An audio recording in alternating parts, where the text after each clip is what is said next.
Hello and welcome back to True Crime for Sleeping. If you're new here, we're so glad you found us.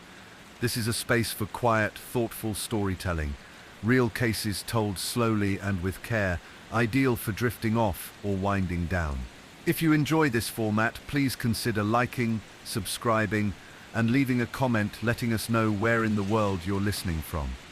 Your support truly helps us continue bringing you stories like this one. Tonight, we begin a case that seems at first like a series of tragic accidents. A mother who endures loss after loss, burying one child after another in a small, quiet town. Each funeral seems more heartbreaking than the last, but over time a darker truth begins to surface, one so disturbing it reshapes everything that came before. This is the story of Meredith Tinning, a woman who carried grief like a second skin, and may have used it as a mask to hide something far more chilling. The town of Schenectady, New York, was no stranger to hardship. Nestled in the northeastern part of the state, it had its share of working-class struggle, especially as manufacturing jobs faded. It was the kind of place where people knew their neighbors, kept their doors mostly locked, and tried not to get too involved in other people's business. In a neighborhood like this, Meredith and her husband, Joe Tinning, seemed like any ordinary couple trying to get by.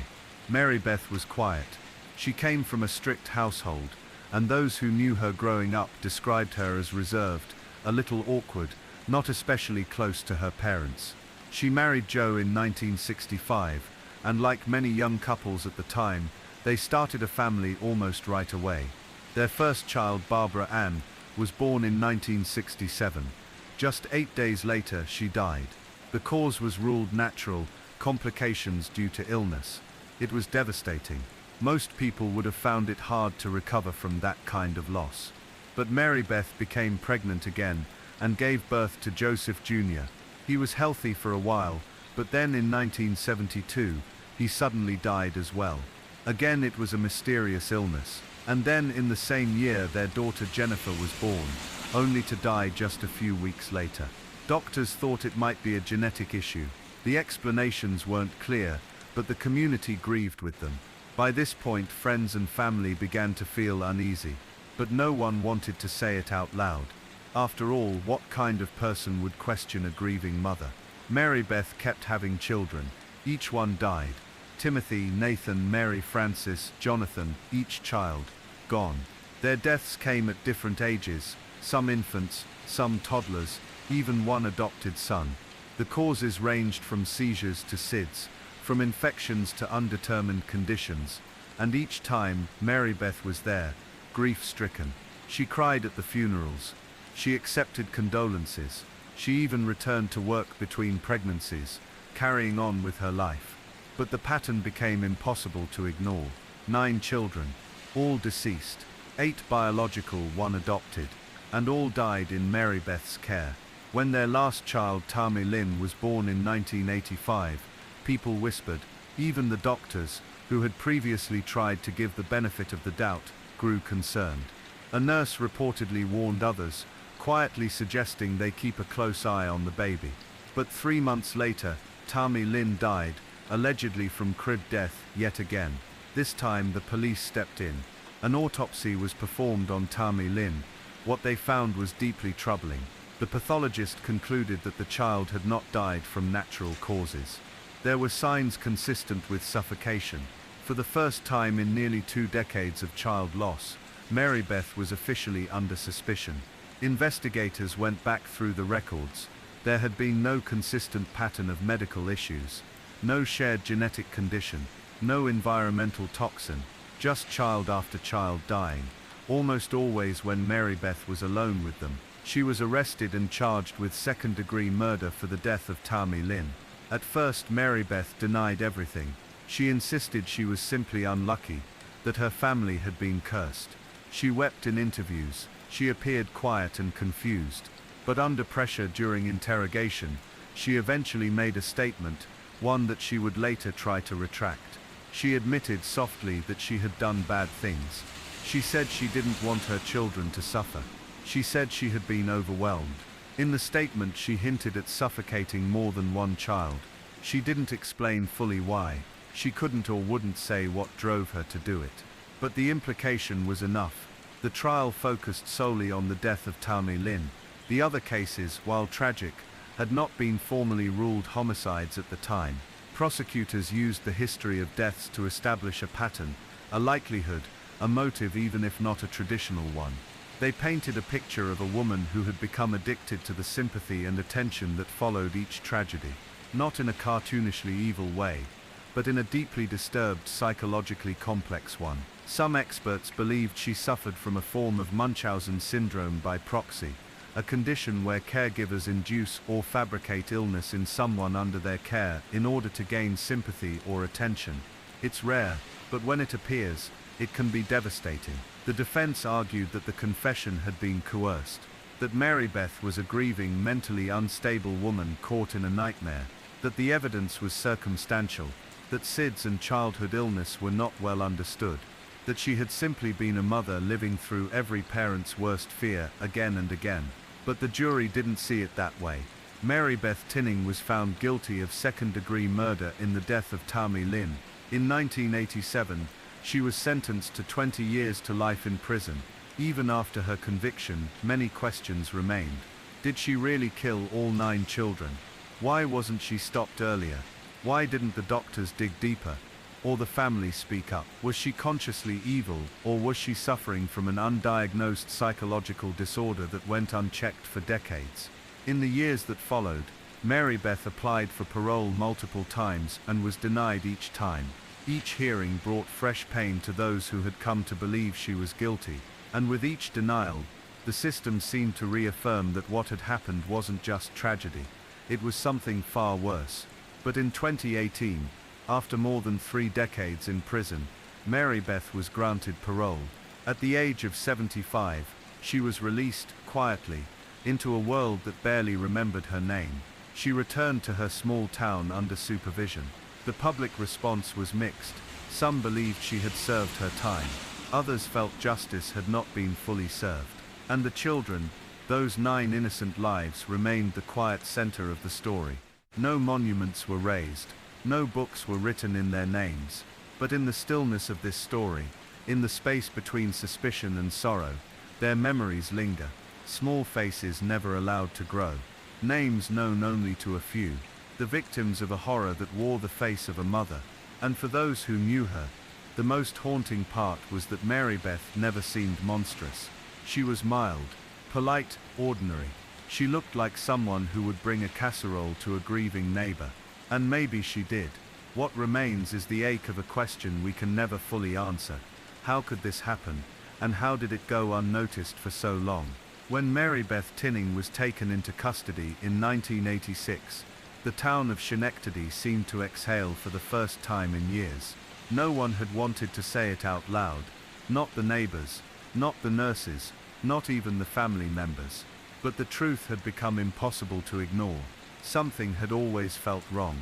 And yet, even after the conviction, a strange tension lingered in the air. Not relief, not triumph, just silence. The kind of silence that follows something unthinkable.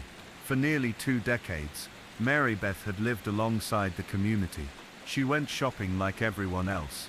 She sent Christmas cards. She buried child after child. 9 funerals. 9 tiny graves. The sheer weight of it seemed impossible for anyone else to carry. And yet, she had. Quietly. Without outbursts. Without screaming. Always with that blank sadness that people had begun to fear, rather than pity. It's hard to overstate how much sympathy she once received. In the early years there were fundraisers, casseroles, and soft-spoken condolences. Friends left flowers on her porch. Clergy offered prayers, and she accepted them all with the demeanor of a woman permanently marked by misfortune. She had become, in many ways, a symbol of grief in the town, until that symbol shattered. The courtroom had been small, intimate. There were no television cameras, no national headlines at the time, just local reporters, scribbling in notepads, and rows of family members watching with heavy hearts. Most of the evidence presented wasn't forensic, but circumstantial. There was little in the way of physical proof. No fingerprints, no witnesses, no definitive cause of death for most of the children. Just a chilling pattern, and her own words recorded during questioning. She had confessed, but only partially. She didn't walk investigators through each death in detail. She didn't admit to a motive or even an explanation. Instead, she said vague things like "I did it, and I didn't want them to suffer." There was no screaming, no breakdown, just a flat, tired delivery, like someone reciting a memory they'd carried too long. Later, she would claim that the confession had been coerced, that she was exhausted, confused and mentally vulnerable at the time, that she didn't fully understand what she was agreeing to. But the jury believed her first version, the one where she admitted to doing something terrible. Still, no one truly understood why. Psychologists have long debated Meredith's mental state. Some believe she may have suffered from a variant of Munchausen syndrome by proxy, a rare psychological disorder in which a caregiver fabricates or induces illness in a dependent to gain attention or sympathy. But in Meredith's case, it was far more extreme. Most people with the syndrome don't kill, and very few continue the behavior after being suspected. What set Meredith apart, perhaps, was her persistence. The deaths spanned 14 years from 1967 to 1985. That's a long time to maintain a lie. A long time to navigate the suspicions of doctors, social workers and neighbors. And yet, she did. Even the doctors had been hesitant to speak up. After the third or fourth death, some began to question the official explanations, but without proof, without bruises, broken bones or evidence of poison, they had little ground to act. SIDS was still poorly understood at the time, and child mortality in infancy was tragically more common than it is today. One doctor reportedly warned a colleague, in private, "If I had my way, this woman wouldn't take another baby home." But warnings aren't enough. In the absence of physical evidence, Meredith was allowed to continue, pregnancy after pregnancy, loss after loss. There's something deeply unsettling about how ordinary her life seemed on the surface. She worked part-time jobs, at a school cafeteria, at a nursing home. She went to church. She joined community events. She kept a tidy house. People described her as polite but emotionally distant. She didn't confide much. She didn't seem to have close friends. Joe Tinning, her husband, was often described as passive, not unintelligent, but deeply submissive. He stood by her through every death, every pregnancy, every police visit. He told investigators he never saw her harm the children, never suspected anything. Whether that's true, or whether he simply couldn't face the truth, remains a point of speculation. Some believe Joe may have lived in a state of denial, clinging to the only explanation that didn't shatter his world. Others think he knew more than he ever let on, but no charges were ever filed against him. He testified in her defense, visited her in prison, and later faded from public view. The neighbors, too, carried their own guilt. There were whispers over the years, a friend who noticed bruising on one child, a babysitter who didn't want to come back, an aunt who quietly stopped visiting, but no one came forward.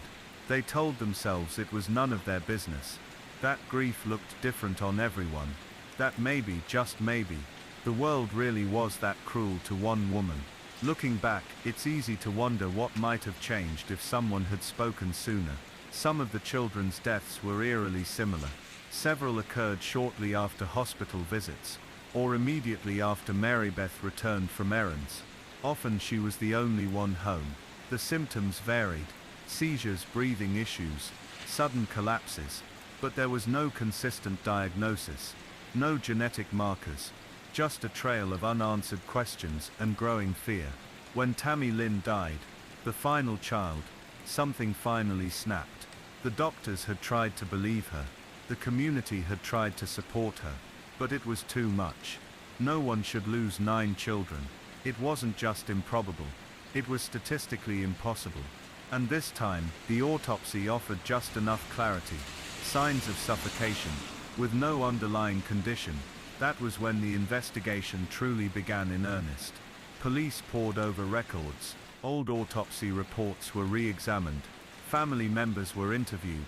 And Meredith, once the face of grief, became the prime suspect in what might have been the most prolonged and hidden series of child deaths in American history. But even then, prosecutors chose to charge her with only one murder. The legal system, cautious and slow, wanted to make sure the conviction would stick. Tammy Lynn's death had the strongest forensic support. It was the case they could build around. And so, even as the media caught wind of the story, and the public struggled to comprehend it, Mary Beth was tried and convicted for the death of a single child. The others, in a strange way, were left unspoken. It's one of the more haunting aspects of the case. Those 8 other children, Barbara, Joseph Jr., Jennifer, Timothy, Nathan, Mary Frances, Jonathan, and Michael, were never given a formal voice in court. Their deaths, though almost certainly connected, were left as shadows, legally unresolved. Their names live on only in gravestones, and the whispers of a small town that still isn't quite sure how to process what happened. Mary Beth served over 30 years in prison. During that time, she was quiet. She kept to herself. She declined most interviews. She didn't offer public apologies or explanations. When asked at her parole hearings whether she took responsibility for the death of Tammy Lynn, she gave ambiguous answers. At times she seemed to suggest remorse. At others, she hinted at injustice. And then in 2018, the unthinkable happened again. She was granted parole. At the age of 75, Mary Beth Tinning was released from prison. The news didn't make national headlines. It barely registered beyond New York. But for those who remembered the case, it felt like a reopening of old wounds. Some were furious, others were resigned, and a few, quietly, admitted they still didn't know what to believe. She left prison under supervision, entering a transitional program meant for elderly paroles. Her current whereabouts are largely unknown. She has not spoken publicly since her release, but the memory of the case still lingers in Shinsindukuntede. The house where it all happened has long since changed hands. The neighborhood has moved on, at least on the surface. But those who were there remember the funerals, the small caskets, the vague condolences, the mounting unease. Some of the graves are still visited, quietly, by people who never knew the children, but feel drawn to their memory. Small tokens are sometimes left behind. Stuffed animals, flowers, handwritten notes. The story of Mary Beth Tinning isn't just about one woman or one crime. It's about the silence that surrounded her, the hesitation to speak, the fear of accusing someone who seemed too pitiful to be dangerous. It's about a system that failed to connect the dots, again and again, until it was almost too late. And it's about grief. A weapon, a shield, and perhaps in Mary Beth's case, a prison of her own making. Mary Beth Tinning's release in 2018 was met with a strange mixture of silence and subdued outrage. For many, the pain of what had happened lay dormant, tucked away in the back of memory like an old forgotten bruise. When the news broke that she had quietly walked out of the Bedford Hills Correctional Facility after serving over 3 decades behind bars, there wasn't a crowd of reporters waiting for her.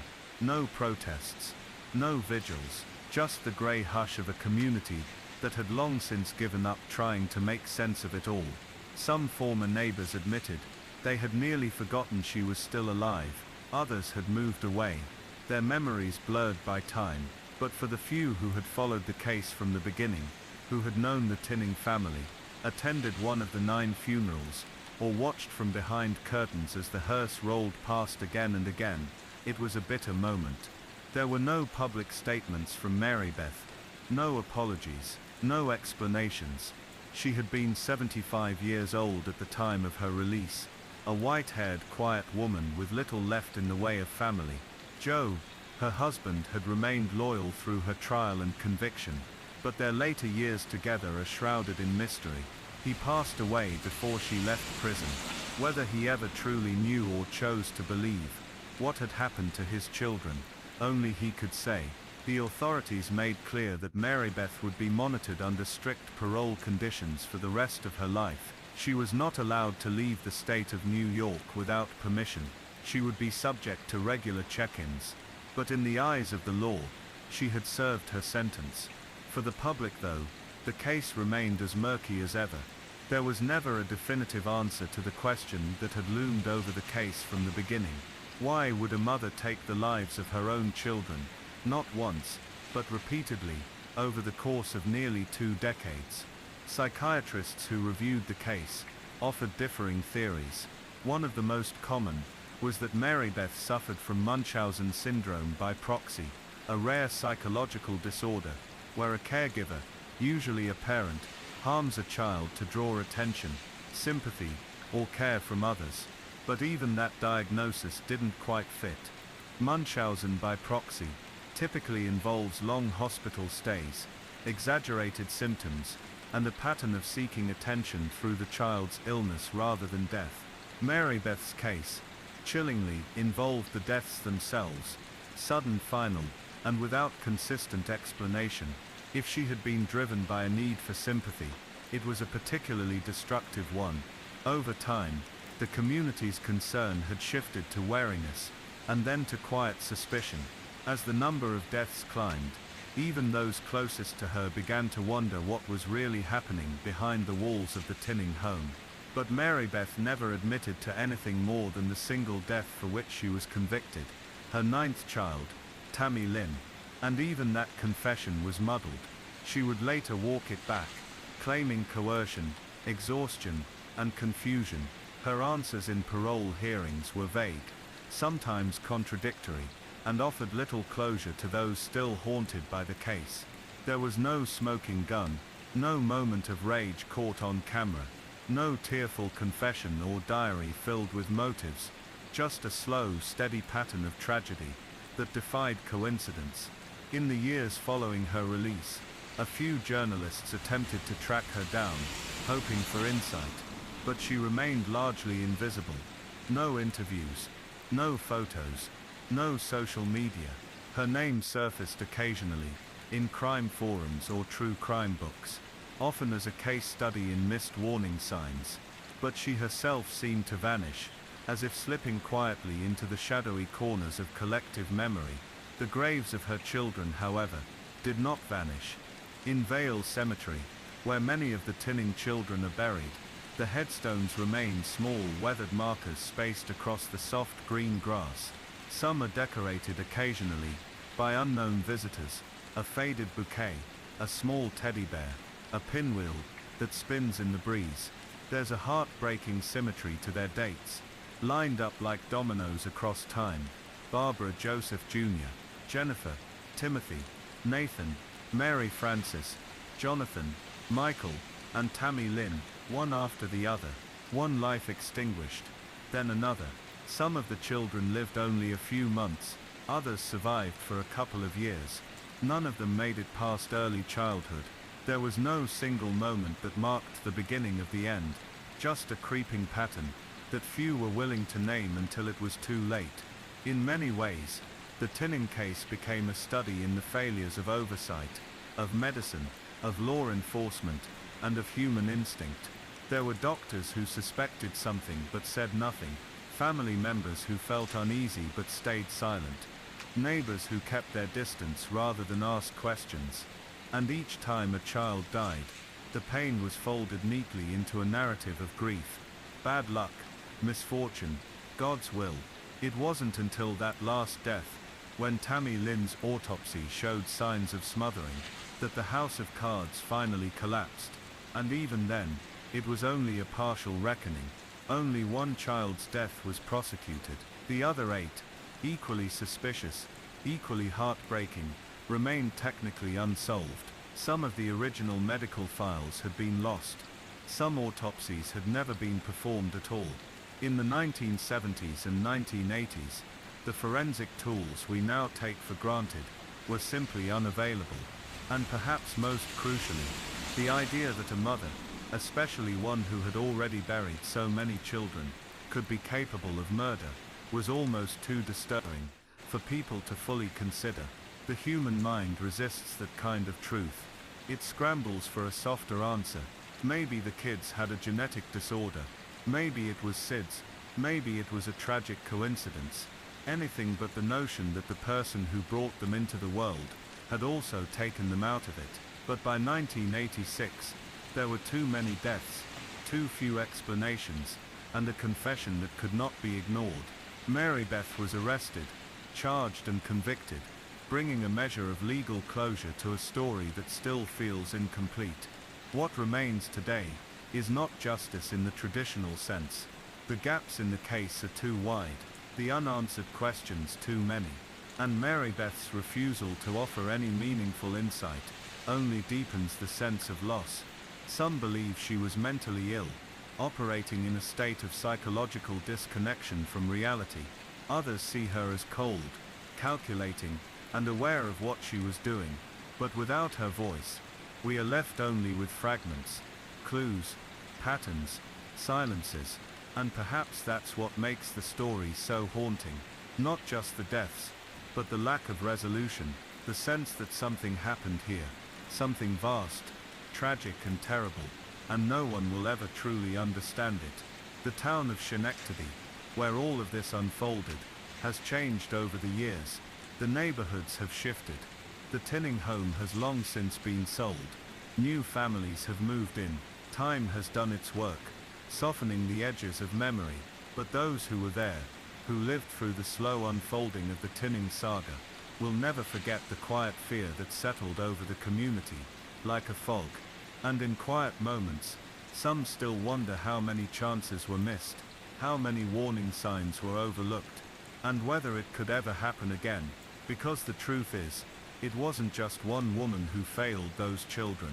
It was a whole web of people, systems and assumptions that allowed it to continue. After Meredith Tinning's conviction in 1987, the courtroom fell silent. The jury had taken just over 20 hours to return with the verdict, guilty of second-degree murder in the death of her youngest daughter, Tammy Lynn. It was the only charge ever brought against her, and while it brought some legal accountability, there was no collective sense of peace, no great exhale of relief from the public, just a cold stillness, as if the true depth of what had happened could never really be understood. In a way, that silence spoke louder than the judge's sentence. During the trial, the prosecution had meticulously laid out the timeline of the 9 children's deaths. The jury had been asked to focus only on one, the smothering of a 4-month-old baby. But of course the context was inescapable. The pattern, the relentless rhythm of death in that household, lingered in every detail. Meredith sat quietly as the sentence was read. 20 years to life. She did not cry. She did not look at the jury. Her expression was unreadable, just as it had been at every funeral, every hospital visit, every news interview. That inscrutable face was one of the most chilling aspects of the entire case. Not angry, not sad, just a blankness that left people uneasy. What troubled many who followed the trial was the disconnect between the image she presented to the world and the horror that had occurred in her home. On the outside, she was a quiet, polite woman who volunteered at church, who waved to neighbors, who baked casseroles and decorated for the holidays. A woman who had suffered unimaginable loss. On the inside, something else had been unraveling, something that no one, even those closest to her, had been able to see clearly, until it was far too late. There was a time, early in the string of deaths, when doctors sincerely believed the Tinnings might be carrying a genetic defect. It seemed implausible that so many children could die of natural causes in such a short span, but genetic testing in the 1970s was limited. Medical professionals were hesitant to leap to conclusions without proof, especially in an era where the idea of a mother murdering her own children was almost taboo. And in a tight-knit working-class town like Schenectady, people gave each other the benefit of the doubt, or maybe they simply didn't want to believe. After the trial, as Meredith began her sentence at Bedford Hills Correctional Facility, the Tinning home was sold. New tenants moved in. Most of the neighbors didn't speak publicly about the past. When they did, it was in hushed tones and trailing sentences. The house had become a kind of ghost, its windows blank with memory. Inside prison, Meredith lived a quiet life. She worked in the laundry room, kept to herself, and earned the nickname Mom among some of the other inmates. A grim irony, considering what had brought her there. Prison guards described her as polite, compliant, never difficult. She was a model inmate. She applied for parole multiple times. At each hearing, her level of accountability seemed to shift. In 2007, she insisted that she was innocent. In 2011, she softened, saying she must have done it, though she couldn't explain why. By 2018, she finally expressed remorse in more concrete terms, claiming that she had changed and no longer posed a risk to society. The parole board, after denying her release for years, finally relented. She walked out of prison quietly, without fanfare, into a world that had changed around her. Most people wouldn't have recognized her. An old woman now, white-haired and soft-spoken, with a face that bore little resemblance to the news photos of the 1980s. She returned to upstate New York, under strict parole supervision. Her exact whereabouts were never made public, and perhaps that was for the best.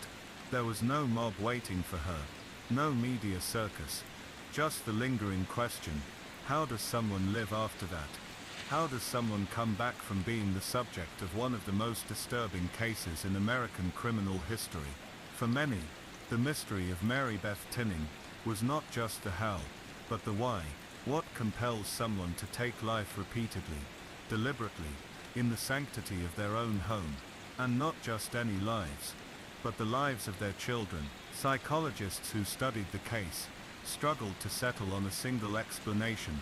The most common theory, as mentioned before, was Munchausen syndrome by proxy, but even this diagnosis felt incomplete. Meredith didn't seem to enjoy the attention in the traditional sense. She didn't rush to the media. She didn't linger in hospitals. Her grief seemed almost performative, scripted. One possibility is that she suffered from a more complicated constellation of disorders: depression, unresolved trauma, a deeply warped sense of identity as a mother. It's also possible she never truly understood her own motivations. Some crimes defy even the perpetrator's explanation.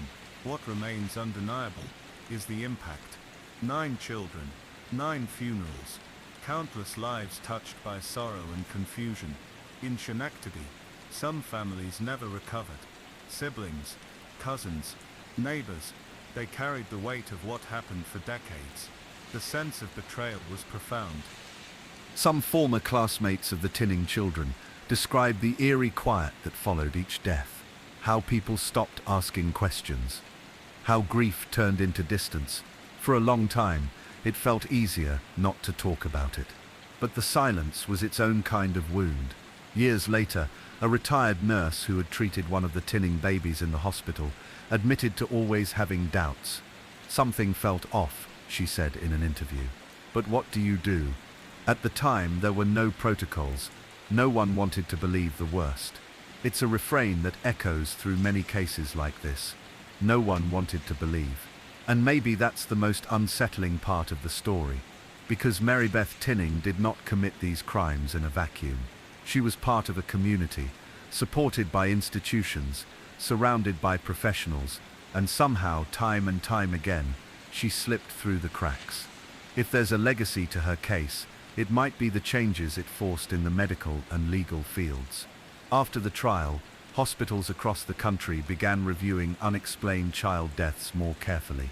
Medical examiners were encouraged to look deeper when presented with SIDS cases, especially when repeated.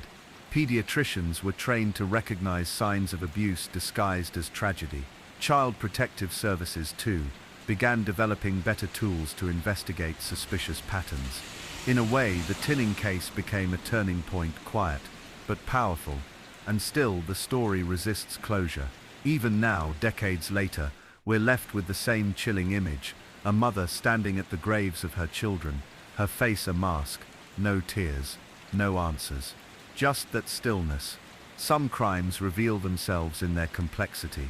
The planning, the motive, the unraveling. Others, like this one, are shrouded in a fog that never fully lifts. You can follow the timeline, You can study the psychological theories. You can visit the graves and read the transcripts. But you will not find resolution. All you'll find is absence, a terrible lingering quiet. And perhaps that's the final tragedy of the Meredith tinning case. Not only the lives lost, but the empty space they left behind, questions unanswered, truths half-spoken, grief with no resting place. 9 children are gone. A mother walked free after serving her time. And the rest of us are left with a story that has no end, only echoes. In the early hours of a chilly autumn morning in 2013, the quiet suburban town of Maplewood was shattered by a discovery that seemed almost too strange to be true. At the heart of a quaint neighborhood, nestled among neat rows of houses with manicured lawns, police found the body of a man who had been missing for over a year. What made this case so perplexing wasn't just the manner of his death or the delay in finding him, it was the identity of the person who had reported him missing, and the unimaginable secret they were hiding. The man, Daniel Harper, was last seen walking home from work one evening in September 2012. His disappearance initially sparked a modest investigation, but as months passed without any leads, the case slowly slipped into the category of cold. Friends and family clung to hope, but were left with growing uncertainty. That is until a new witness came forward. Daniel's younger brother, Matthew Harper. Matthew's statement reignited the investigation, leading police back to the Harper family home, where they uncovered a chilling scene that would rewrite everything everyone thought they knew about Daniel's disappearance. What followed was a story tangled in deception, betrayal, and a shocking twist that exposed how far some will go to hide the darkest secrets within their own family. Tonight we explore the baffling case of the Harper brothers, how a quiet neighborhood's calm was shattered by hidden truths, and how one man's disappearance revealed a deeper, darker mystery beneath the surface. Daniel Harper was a man many described as dependable and kind, a steady presence in the small town of Maplewood. He worked as a software developer at a modest tech firm a few miles from his home, and though he wasn't particularly flashy, his life was one many would consider quietly successful. He lived with his wife, Emily, and their young daughter, Lily. To the outside world, the Harper family seemed typical, close-knit, content, and settled. But life, as it often does, held deeper currents beneath the surface of this picture-perfect image. Daniel's disappearance began on a late September evening in 2012. He had left work around 7 p.m., as usual, texting Emily that he would be home shortly. But that night, Daniel never made it home. His phone went unanswered, his car remained parked outside his office, and when Emily called the police after several hours of trying to reach him, the search was on. At first the case seemed straightforward, a man who might have simply walked off, perhaps distressed or overwhelmed. His workplace, colleagues and family described him as steady, but like many, Daniel had his moments of quiet struggle. Emily recalled he had been under pressure at work, dealing with an upcoming project deadline, but nothing suggested he was on the brink of disappearing without a trace. The local police combed the nearby streets, parks and public spaces, but found no sign of Daniel. They interviewed neighbors, friends and co-workers, but no one had seen or heard from him after that evening. The trail grew cold as days stretched into weeks. Emily, meanwhile, was left in a quiet hollow waiting. She spent her days posting flyers and speaking to the media, holding on to the hope that Daniel might still be found alive. Friends and family rallied around her, but the pain of uncertainty began to settle like a shadow over the household. Months passed, and with no new clues, the case was officially marked as missing person, but no arrests or suspects were named. It was the kind of mystery that lives in limbo, hanging in the background of a community, quietly haunting those left behind. Then came the unexpected. A year later, a discovery that would bring the case back into the spotlight with a jolt. Matthew Harper, Daniel's younger brother, came forward with information that seemed at first to be a potential breakthrough. Matthew had lived in a nearby town but had remained distant from Daniel and his family for years. The reasons for the distance were vague, complicated by sibling rivalry and unspoken tensions. But with Daniel still missing, Matthew reached out to the police, offering what he described as new leads that only he could provide. His statement prompted a renewed search of the Harper family home and surrounding areas. On the property, in a small wooded patch behind the house, investigators found Daniel's remains. The discovery was both a tragic confirmation and a terrifying mystery. How had he ended up there, And why had no one noticed anything before? What made the scene even more puzzling was the condition of the house. It was clear that someone had tried to cover up evidence, cleaning rooms obsessively and moving objects around. Police began to question the family again, seeking to understand what had happened in the months since Daniel's disappearance. And this is where the story takes a darker turn. Emily, who had been the family's pillar of strength, suddenly became a person of interest. There were inconsistencies in her statements and unexplained gaps in her timeline. Friends began to whisper that she wasn't as devastated as one might expect, that her grief seemed rehearsed. Meanwhile, Matthew's role grew more complicated. Some saw him as a concerned brother, others suspected a more sinister motive behind his sudden involvement. Behind closed doors, the Harper family was unraveling. The calm exterior had cracked, revealing fractures of resentment, secrets and betrayals. The case grew more tangled as investigators uncovered evidence, suggesting that Daniel's death was not an accident or a random tragedy. Instead, it appeared to be the result of a planned act, a betrayal from within the family itself. But why? What could have driven someone so close to Daniel to cause his demise? Was it jealousy, desperation, or something far more complex? Adding to the mystery was the revelation of hidden financial troubles. Despite appearances, the Harper family was struggling. Daniel had recently taken out loans to cover debts Emily had kept secret.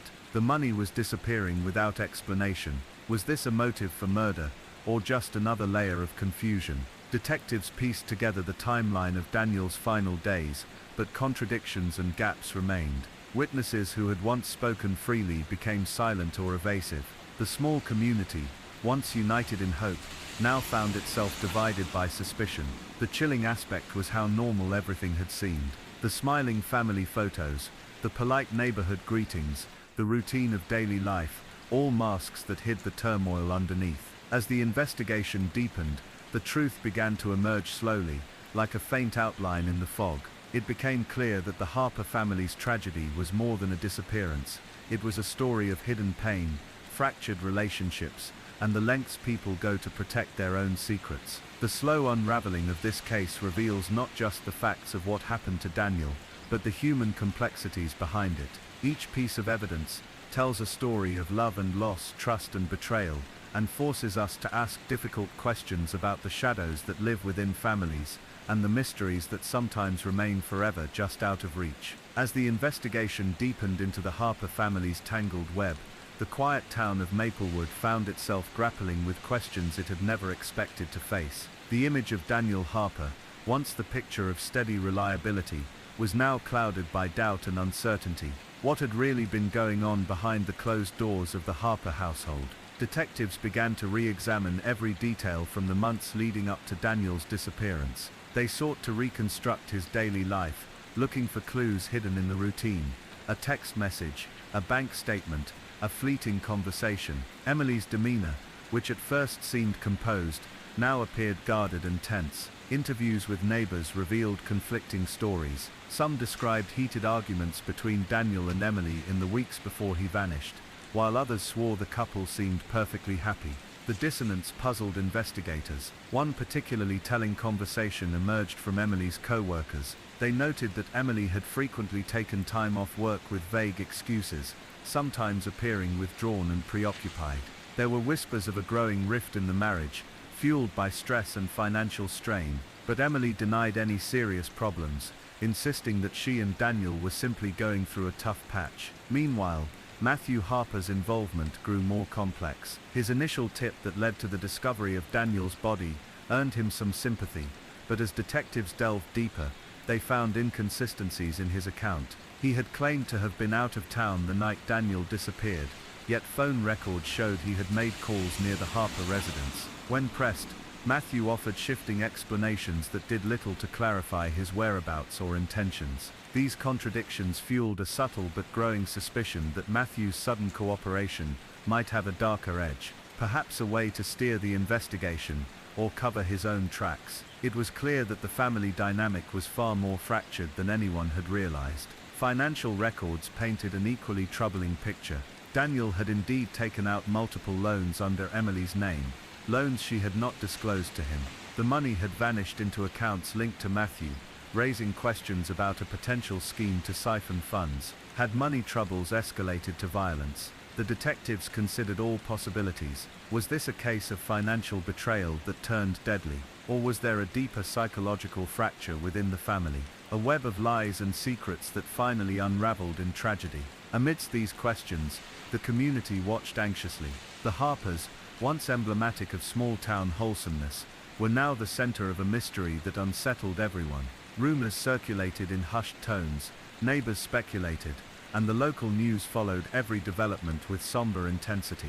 Yet beneath the surface of gossip and suspicion, the investigators worked painstakingly, piecing together a timeline that revealed subtle but significant details. In the days before Daniel's disappearance, surveillance footage showed him visiting a local convenience store late at night, something out of character for a man usually home by 7.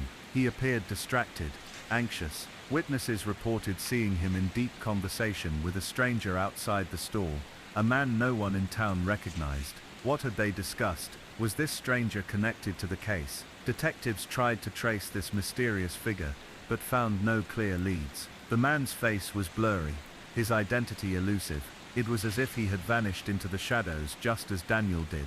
At home, the investigators found more evidence of tension. Emily's journals, discovered in a locked drawer, contained cryptic entries. She wrote of feeling trapped, overwhelmed, and fearful, but also of a desperate need to protect her family. One passage mentioned a secret she was keeping, something she felt might destroy everything if revealed. The ambiguity of the journals only deepened the mystery. Were these words of guilt, fear, or something else entirely?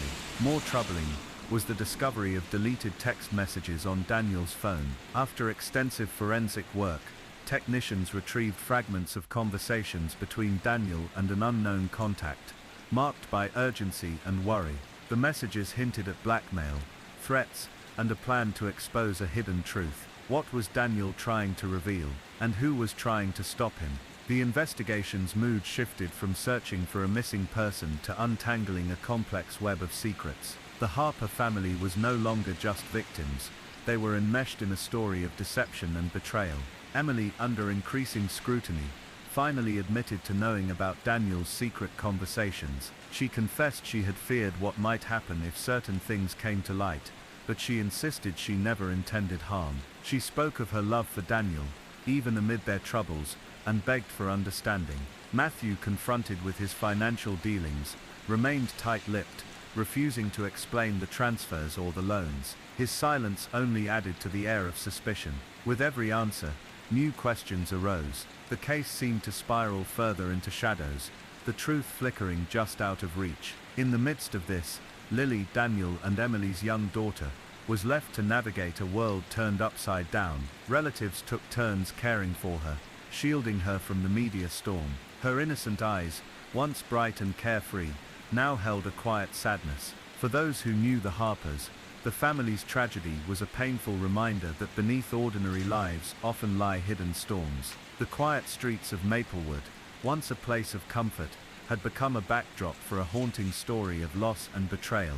As the investigation unfolded, it became clear that Daniel Harper's death was a tragic intersection of fractured relationships, financial desperation, and hidden fears. The slow, methodical uncovering of truth revealed not only what happened in those final days, but also the profound human cost, the lives disrupted, the trust broken, and the wounds left to heal. Even now, years later, the case remains a somber reflection on the fragility of the bonds we hold dear, and the shadows that can grow when secrets go unspoken. In the weeks that followed, the community's initial shock gave way to a quiet, lingering unease. The Harper case wasn't simply a crime to be solved. It was a story that touched on the vulnerabilities beneath the surface of everyday life, the fractures that could appear in even the most seemingly stable families. For the investigators, the slow process of unraveling the truth was a constant reminder of how complex human lives can be when viewed up close. One of the most perplexing aspects was the contradictory nature of the evidence. Daniel Harper was not the perfect husband and father some had assumed, but neither was he the villain some suspected. He was a man caught between pressures, financial, familial, and perhaps emotional, Struggling to keep his world intact while dealing with threats and betrayals he barely understood. Forensic psychologists brought in to analyze the case offered some insight. They spoke of how stress and desperation could lead people to make choices that seemed out of character. Daniel's late-night meetings, secret communications, and growing paranoia painted a picture of a man trying to wrestle control from forces he felt slipping away. Yet the exact nature of those forces remained elusive. Emily Harper's role remained equally complex. Her journals hinted at deep internal conflict. Lines spoke of love tinged with fear, of loyalty shadowed by suspicion. She described moments of tenderness with Daniel, but also times when the weight of secrets threatened to suffocate her. Her financial dealings, previously hidden, added another layer of mystery. Had she been protecting her family's survival, or was there something darker at play? Matthew Harper's silence was a wall the detectives struggled to breach. His involvement with the diverted funds raised questions about motive, yet he refused to explain. Was his silence born of guilt, fear, or something else entirely? The ambiguity only deepened the sense of unease that settled over the investigation. One particularly chilling discovery came when investigators uncovered a cache of letters tucked away in the Harper attic. The letters were unsigned, but written in a shaky hand, addressed to Daniel. They spoke of threats, warnings to stop whatever he was planning. Phrases like "you don't know who you're dealing with," and "some secrets are better left buried," appeared repeatedly. The tone was desperate, almost pleading, but edged with menace. Who had sent these letters, and why? The letters became a key piece of the puzzle. Investigators wondered if Daniel's disappearance was connected to some larger danger, lurking just beyond the edges of the Harper family's life. Could there have been unknown enemies, financial predators, criminal elements, or perhaps someone from Daniel's past? In the midst of these questions, a breakthrough came from an unexpected source. A local librarian, Mrs. Agnes Palmer, contacted the police after noticing something strange during a recent visit. She recalled seeing a man fitting the description of the stranger from the convenience store footage in the library's parking lot several weeks before Daniel vanished. What caught her attention was a small worn notebook he carried, which he appeared to guard obsessively. When detectives followed up, they discovered that the notebook contained detailed notes, cryptic references to the Harper family, financial transactions, and cryptic mentions of exposure and ruin. It appeared to be a journal of surveillance, someone carefully tracking the Harpers' movements and dealings. This discovery opened a new line of inquiry. Was Daniel being watched? Was someone orchestrating events from behind the scenes? The investigation shifted toward identifying the mysterious observer. Detectives scoured local businesses, interviewed neighbors, and reviewed more surveillance footage. Yet the stranger remained elusive. He seemed to exist just outside the frame, a ghost in the background of a tragic story. Meanwhile, the Harper family itself struggled to hold together under the weight of public scrutiny and private grief. Emily faced not only legal battles, but also a profound loneliness. Friends who had once been close drifted away, unable to cope with the unfolding scandal. Lily, now in the care of relatives, was shielded from most details, but sensed the tension and sadness surrounding her. For Daniel's parents, the pain was immeasurable. They refused to accept the idea that their son could be involved in wrongdoing. Instead, they clung to memories of the man they knew, a hard-working, loving father caught in impossible circumstances. The court proceedings that followed were slow and fraught with complexity. Emily was charged with financial fraud related to the loans she had taken out, but the prosecution's case was hampered by the tangled relationships and unclear motives. Matthew was investigated for possible involvement in the financial irregularities, but without concrete evidence, charges were never filed. The question of Daniel's death remained central. Was it a murder, a suicide, or something else? The autopsy had revealed injuries inconsistent with a simple fall or accident, but the absence of witnesses, and the lack of clear forensic evidence, left room for doubt. Detectives continued to explore every lead, no matter how small. They re-interviewed friends and colleagues, searched through emails and phone records, and consulted experts in forensic accounting and criminal psychology. Each discovery was a piece of a larger, incomplete puzzle. Among the community, the story of the Harpers became a cautionary tale, a reminder of how appearances can deceive, and how the truth often lies hidden beneath layers of pain and secrecy. The emotional toll on those involved was profound. For Emily, the weight of loss and accusation was crushing. For Matthew, the burden of suspicion isolated him further. For Lily, the trauma of losing her father and the upheaval in her family was a scar that would shape her future. Even for the investigators, the case was a haunting challenge, a reminder that justice is not always straightforward, and that sometimes the hardest truths are the ones that refuse to be fully known. As time passed, the Harper case settled into the archives of unsolved mysteries. But for those who lived through it, the echoes remained, a quiet testament to the fragility of trust, the complexity of human relationships, and the shadows that can hide within the heart of a family. The story of Daniel Harper was more than a crime to be solved. It was a portrait of humanity, in all its contradictions, love and fear, loyalty and betrayal, hope and despair, and in that it spoke to something deeply universal, a story that would linger long after the headlines faded. Despite the quiet that had settled over the Harper case in the public eye, the truth remained elusive, like a shadow slipping through fingers. But just when it seemed the mystery might remain forever unresolved, an unexpected development cast new light on the entire affair. It began with a routine review of digital records, a task often overlooked amid more dramatic investigative methods. Detectives revisited Daniel Harper's online activity, searching for any overlooked clues. What they found was subtle but significant: a series of encrypted messages exchanged between Daniel and an anonymous contact, dated just weeks before his disappearance. Decoding these messages proved challenging.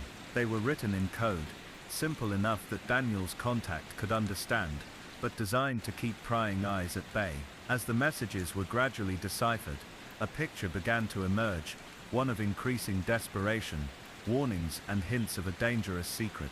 Daniel appeared to have been involved in something far bigger than mere financial troubles or family strife. The messages spoke of exposing corruption, taking down powerful players, and not trusting anyone. It was as if Daniel had stumbled into a world where loyalty was fragile, and danger lurked behind every door.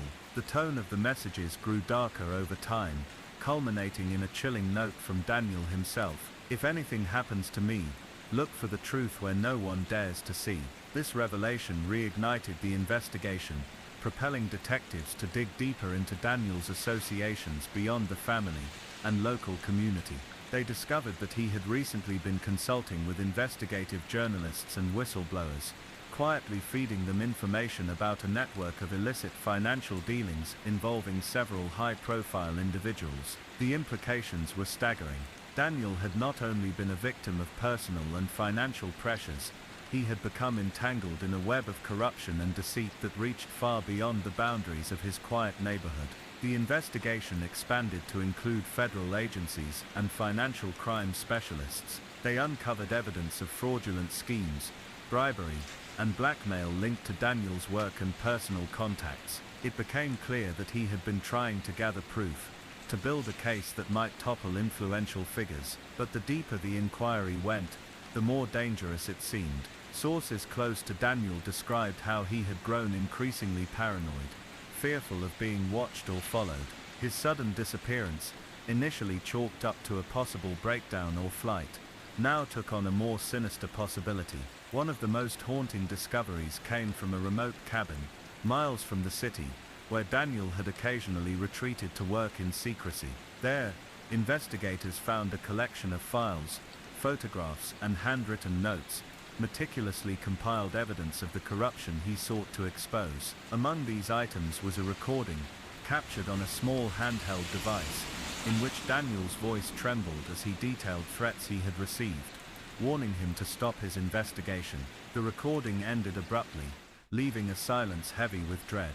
Meanwhile, the Harper family's fractured relationships began to heal in small, quiet ways. Emily, though still grappling with the fallout of accusations and loss, found solace in knowing that Daniel had not been alone in his struggle, that his actions had purpose beyond the surface tragedies. Matthew, too, opened up about his own fears and regrets. In conversations with counselors and family friends, he spoke of feeling powerless to protect his father and haunted by questions that might never be answered.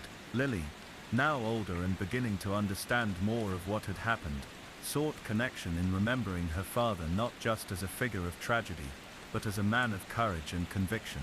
The community, once divided by suspicion and gossip, came together in moments of remembrance. Vigils were held, stories shared, and a collective effort to honor the complexities of the Harpers' lives emerged. The investigation, while still incomplete in some respects, achieved a quiet justice. Several corrupt officials were eventually indicted, thanks in part to the evidence Daniel had gathered. Though his disappearance was never definitively solved, the ripple effects of his work changed lives and institutions. What remained most striking was the story of a man who, despite overwhelming odds, chose to stand against the shadows. Daniel Harper's legacy was not only one of mystery, but of bravery, the courage to seek truth even when the cost was unknown. In the end, the Harper case was a reminder that beneath every headline and crime scene lie human stories filled with love, fear, hope, and sorrow. It showed how the boundaries between victim and hero can blur, and how the quest for truth can be both a light and a shadow. The mystery of Daniel Harper lingers as a silent echo, a story that invites reflection on the fragility and resilience of the human spirit. And in that quiet space, it finds its lasting place, not just as a crime to be solved, but as a haunting testament to the complex truths that define us all. The murder of Luri Show. It was just after 7 a.m. on December 20th, 1991, when Hazel Show arrived at the small apartment she shared with her daughter Luri in the quiet town of Lancaster County, Pennsylvania. Snow still clung to the corners of the parking lot. Christmas was just days away. Hazel had been out briefly, only a short errand before she planned to drive Luri to school. Her daughter was a junior at Conestoga Valley High School, 17 years old, with a shy smile and a love for creative writing. She had been in a good mood the night before. But what Hazel returned to was not a quiet morning routine. She found Luri sprawled on the floor of her bedroom, surrounded by blood. A trail of red led from the bed to the carpet, soaked through the fibers. Hazel screamed, rushing to her daughter's side, only to find what no parent should ever have to face. Luri had been brutally attacked. Her throat had been slashed. The air was heavy with the coppery scent of blood, and the silence that follows unimaginable violence. There were no signs of forced entry, nothing stolen, no valuables disturbed. Luri had been alive when Hazel left the apartment. Now she was gone. The case shocked the small community. Luri Show had no known enemies, no reason to be the target of such an act. She was quiet, polite, not the sort of teenager who drew attention. But behind her seemingly ordinary life was a complicated and dangerous entanglement. One that would soon come to light, exposing obsession, jealousy, and manipulation far darker than anyone in Lancaster could have imagined. In the weeks before her death, Luri had told her mother she felt like someone was following her. She had confided in close friends that she was being harassed by a girl named Lisa Michelle Lambert. Notes had been left in her locker. Cruel things said in passing. There had even been a confrontation in the school hallway.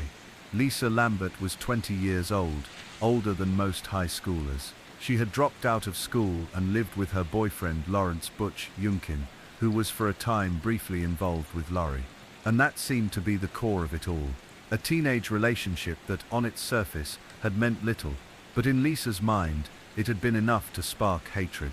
The story goes that Butch had met Luri during a rocky period in his relationship with Lisa. He and Luri had gone out a few times, nothing serious, according to friends and family. But when Lisa found out, something inside her seemed to snap. She became obsessed with the idea that Luri had stolen Butch from her. Lisa began showing up near Luri's job. Friends said she would drive past Luri's home and glare. She'd call the house and hang up. Luri's mother even recalled an incident where Lisa tried to confront Luri in person, shouting accusations. Luri, intimidated, eventually went to school administrators. She wanted help, but didn't know what steps to take. There were no protective orders filed. At 17, Luri was trying to balance school, her part-time job, and the growing sense that she was being watched. On December 19th, just one day before the murder, Luri had agreed to meet with the school guidance counselor to discuss the harassment. She had told her mother she wanted it to stop, but she never got the chance to see that process through. When police began investigating her murder, it didn't take long for suspicion to fall on Lisa Lambert and her circle. Alongside her was Tabitha Buck, another girl with a troubled past, and of course Butch Yunkin himself, the link between all three. The first breakthrough came when police received a tip that Lisa had told someone about the attack, that she and Tabitha had gone to Luri's apartment that morning under the pretense of talking things, but it hadn't been a conversation. Luri had been ambushed. According to testimony that would later unfold in a courtroom, Lisa and Tabitha had arrived early, possibly even before Luri was awake. They'd entered through a back door left unlocked, claiming they just wanted to scare her, just to teach her a lesson. But things escalated quickly. Luri had tried to defend herself. She screamed, kicked, begged. But there were two of them, and she was small. She fought until she couldn't. Autopsy results showed that Luri had multiple bruises, defensive wounds on her arms, and a deep laceration to her throat. There were signs of strangulation and blunt force trauma. It had not been a quick or clean act. It was personal, prolonged. Butch, according to prosecutors, was waiting nearby in a car. He knew what was happening, but did nothing to stop it. In fact, he would later confess that he had driven Lisa and Tabitha to the scene. He had watched the door, he had listened, and then he had driven them away. Police arrested all three within days of Luri's murder. The town watched with disbelief as the details unfolded. This wasn't just a spontaneous attack. It had been planned, deliberate. A calculated act of cruelty rooted in resentment and obsession. The trial that followed was filled with contradictions. Lisa claimed that she had been manipulated by Butch, that she had been abused and coerced into participating. She painted herself as a victim, not a perpetrator. Her defense argued that she had gone to Luri's home only to talk, that the violence had come from Tabitha alone, that Butch had orchestrated the entire thing from behind the scenes. But the evidence told another story. A pair of gloves, stained with Luri's blood, were found in Lisa's bag. Tabitha's clothing had traces of blood as well. Butch's statement, while self-serving, implicated both women directly. And most damning of all were the notes, angry, venomous writings in Lisa's own hand, threatening Luri in the weeks leading up to her death. The jury was unmoved by Lisa's claims of victimhood. They saw a young woman who had let jealousy consume her, who had plotted to destroy another life, rather than walk away from a failed relationship. Lisa Lambert was convicted of first-degree murder and sentenced to life in prison without parole. Tabitha Buck was also convicted and received the same sentence. Butch Yunkin, who had taken a plea deal in exchange for testifying, was sentenced to a lesser term and eventually released. The case sent shockwaves through the community. It wasn't just the brutality, it was the motive. A teenage grudge, a petty romantic rivalry, a perceived betrayal turned into bloodshed. It felt senseless, as if nothing could explain why it had to happen. And yet, the pain was real. Luri Show was gone. A bright, kind, hopeful 17-year-old with her whole life ahead of her. Her mother, Hazel, would never recover. She became an advocate, speaking out against bullying and teen violence, hoping that somehow, sharing Luri's story might protect someone else. But the case didn't end with the verdicts. Years later, Lisa Lambert's conviction would be overturned, only to be reinstated again. Questions lingered around her claims of abuse by Butch, claims that had been ignored or under-examined during the original trial. The appeals process dragged on for years, reopening wounds every time the case returned to headlines. Through it all, Hazel Show remained a quiet, dignified presence. She never shouted or pointed fingers. She just wanted people to remember her daughter, not the murder, not the courtroom drama, but Luri. The way she laughed, the stories she wrote, the way she used to sing along to the radio in the car.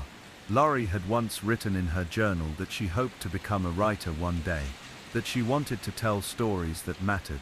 In the end, her story did matter, more than she could have ever imagined.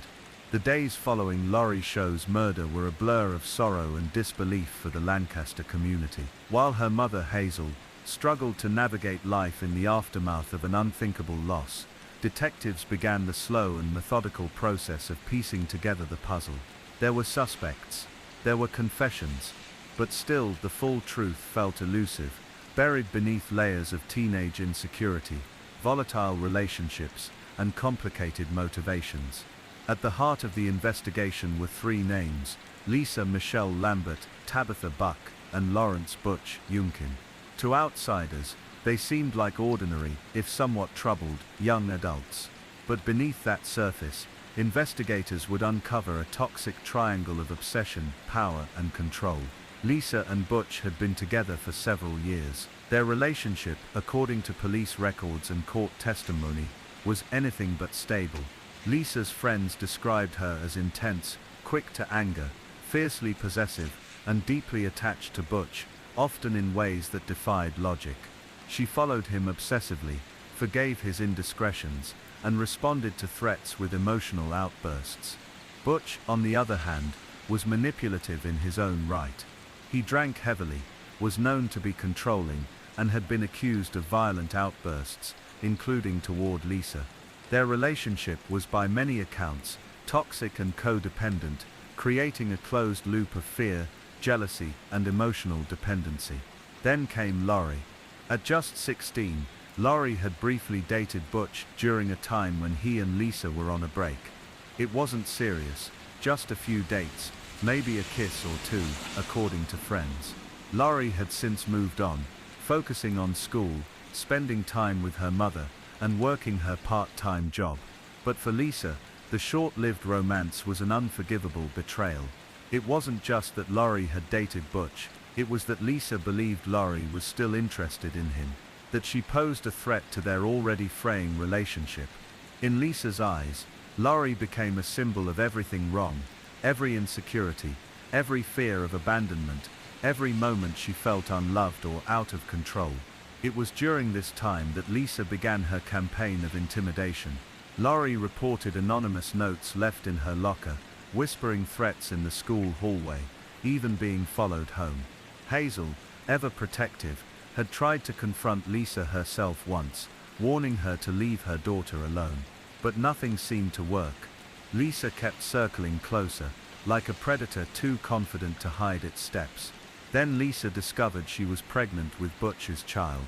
Rather than bring the couple closer, the pregnancy only intensified Lisa's fears.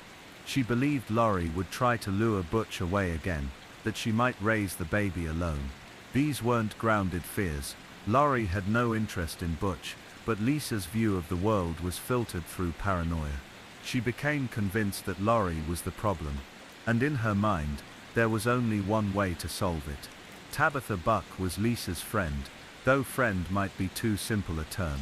The two had grown close during high school, both struggling with direction and family issues. Tabitha, described by classmates as quiet and impressionable, had dropped out of school and spent much of her time with Lisa and Butch. She was known to be easily swayed, eager to please, and deeply loyal, especially to Lisa. That loyalty would soon be tested in the most horrifying way. Investigators believe the plan was hatched days before the murder. Lisa, now months pregnant, enlisted Tabitha to help her confront Lori. The goal, she said, was to scare her, to make her understand that Butch was hers and hers alone. But the plan was far more sinister than either of them admitted at the time. The morning of December 20th, Lisa and Tabitha arrived at the Show apartment early, wearing dark clothing and gloves. Butch waited in the car. They knocked on the door, which had been left unlocked as Lori expected her mother to return shortly. What happened next came largely from testimony and physical evidence: a sudden struggle, a scream, and then silence. It's believed Lori was ambushed, perhaps still groggy from sleep. She tried to fight back. The scene suggested a brutal scuffle, blood staining the mattress, the carpet, and even the walls. Lori's defensive wounds were extensive. She had fought for her life. But the attack was not quick. Her throat was slashed with a knife, and she suffered blunt force trauma to her head. At some point, one of the girls reportedly held Lori down, while the other delivered the fatal wound. The apartment echoed with the violence. And then, as if nothing had happened, they left. Butch was waiting outside. He drove them away, all three vanishing into the quiet December morning, as Lori lay bleeding on her bedroom floor. Hazel Show would return minutes later, completely unaware that the attack had already occurred. She had been gone for only a short while. She thought her daughter was getting ready for school. The murder sparked outrage, not just for its brutality, but for the motive behind it. Teen jealousy. A love triangle. Was that enough to kill someone? The courtroom would later wrestle with those questions, but for detectives, the immediate goal was evidence. Search warrants were issued. Lisa's home was searched. In her bag were the gloves, blood-stained and incriminating. Tabitha, under pressure, began to crack. She admitted to being present, but claimed Lisa had delivered the fatal blow. Lisa, in turn, pointed the finger at Tabitha, insisting she was only there to scare Lori. The blame game began almost immediately, and at the center of it was Butch, whose own role in the murder remained murky. He hadn't gone into the apartment, but he had driven them there. He knew what they were planning, at least in some form, and did nothing to stop it. His testimony became key. In exchange for leniency, he agreed to testify against both girls. In court, Butch painted a damning picture of Lisa's obsession. He claimed she had become increasingly unstable in the weeks before the murder, accusing him of cheating, fixating on Lori, and plotting revenge. He described the planning stages, how Lisa had asked him to help find Lori's schedule, how she had mentioned putting an end to things. Prosecutors used Butch's testimony, combined with forensic evidence, and Tabitha's partial confession, to build a case of premeditated murder. Lisa Lambert was charged with first-degree murder. Tabitha Buck received the same. Lisa's defense team attempted to shift the narrative, portraying her as a victim of Butch's abuse, a young woman coerced into violence by a manipulative partner. They claimed Butch had threatened her, had orchestrated the crime from behind the scenes, and used her as a pawn in his twisted plan. But the jury wasn't swayed. Lisa had written threatening notes. She had shown up at Lori's school. She had entered the apartment with gloves and a knife. Whether or not she was manipulated, the jury decided she was responsible for her actions. In 1992, she was convicted and sentenced to life in prison, without the possibility of parole. Tabitha was convicted shortly thereafter. Butch, having taken a plea deal, received a much lighter sentence, less than a decade behind bars. He would eventually be released and disappear from the public eye. For the Show family, justice felt incomplete. The pain of losing Lori would never fully be healed by a courtroom verdict. Hazel, in particular, became a quiet but steadfast advocate for victims' rights. She lobbied for anti-bullying programs in schools, and spoke at events across Pennsylvania. In each appearance, she told Lori's story, softly, calmly, always with the weight of grief in her voice. Lori's funeral was attended by hundreds. Friends, classmates, teachers, and strangers came to pay respects. Her coffin was white, surrounded by photos of her smiling with her mother, hugging friends, and posing with her cat. She had wanted to be a writer. Instead, her name became tied to a tragedy, a cautionary tale whispered in high school hallways. Over the years, the case would resurface again and again. Appeals were filed. Lisa Lambert continued to insist she was innocent, that she had been railroaded by prosecutors and betrayed by a man who had abused her. At one point, her conviction was even overturned by a federal judge who claimed misconduct by the original trial team. For a brief time, she was free, walking out of prison in 1997 after 5 years behind bars. But that freedom was short-lived. Higher courts reversed the ruling, reinstated her conviction, and Lisa was sent back to prison. Her supporters decried the decision. Lori's supporters called it justice. The debate grew heated, but through it all, Hazel Show remained focused not on the legal drama, but on remembering her daughter. Lori wasn't just a name in a courtroom. She had been a girl who wrote poems in the margins of her notebooks, who dreamed of moving to New York and becoming an editor. She loved chocolate chip pancakes and silly romantic movies.